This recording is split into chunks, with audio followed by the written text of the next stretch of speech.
Belly fat. Everybody has it. Everybody wants to get rid of it. We all want six-pack abs. We all want a defined stomach. Why do we want it other than just vanity? I've got the #1 reason for you today, and I've got several tips on how to lose that stubborn belly fat.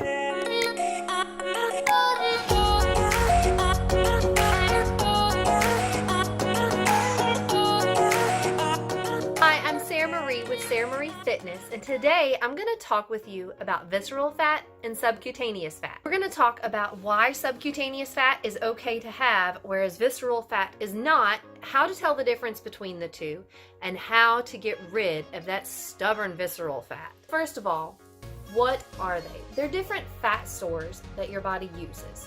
Your body uses fat to help a shock absorption. It also helps to keep you warm. Everybody's got that midsection weight. It's visceral fat that's the problem. The visceral fat is the type of fat that is around your organs. Fat not only stores calories, but it can also produce hormones that can cause your organs to not work well. It can also make you less sensitive to insulin, meaning you can become insulin dependent or type 2 diabetes. What's the deal about belly fat?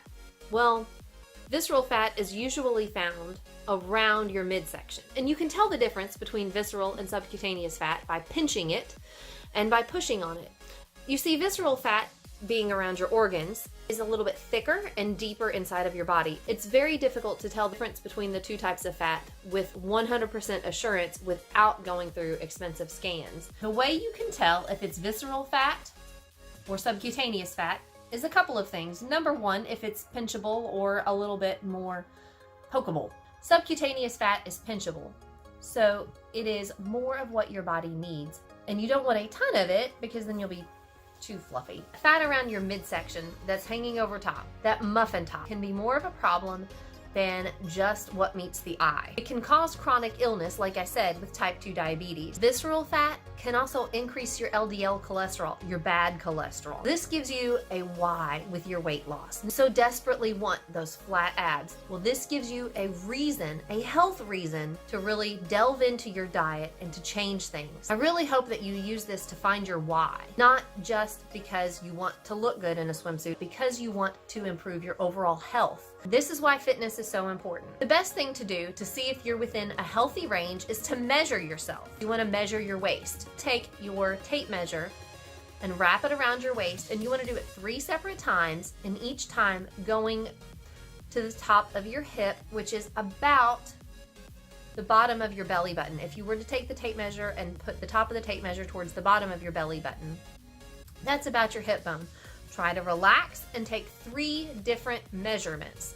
Average the 3 of them together, and there you go. That's your measurement for your waist circumference. Women want their waist circumference to be less than 35 inches. And men, you want to be around 40 inches or a little under. That's the ideal range. If you're still concerned about visceral fat, what you can do is you can measure your hip.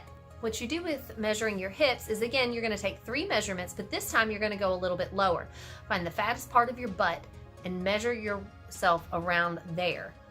Try to keep the tape measure level by going around the thickest part of your rear end. Measure 3 times and get your average. Now you're going to take your waist circumference and divide it by your hip circumference. If you're a woman, you want it to be 0.8 or under. If you're a man, you want it to be 1 or under. Let's say that you're in the ideal range. Good job. If you've still got some belly fat that you want to lose, I've got some tips for you. I've got 4 tips to help you lose that visceral fat around your waist. #1, believe it or not, you need to track your measurements. More than just your weight. You need to measure your waist and your hips often.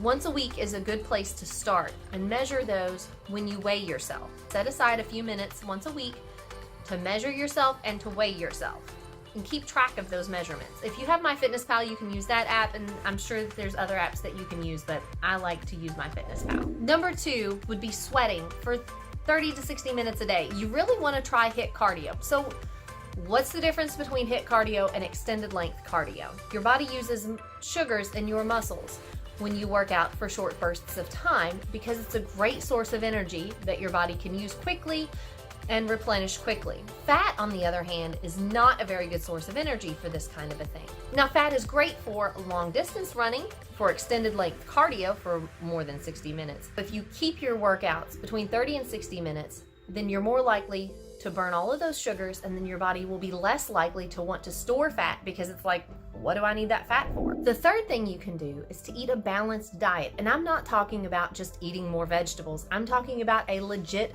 balanced diet. Got a great video that goes into a lot of detail about that here. A balanced diet would be eating equal macros. So 33% of your diet would be fat, 33% protein, 33% carbs. Besides your diet, the fourth thing that you need to focus on is getting more sleep, having less stress in your body. Because of those factors, they cause your body to hold on to that visceral fat that you're wanting to lose.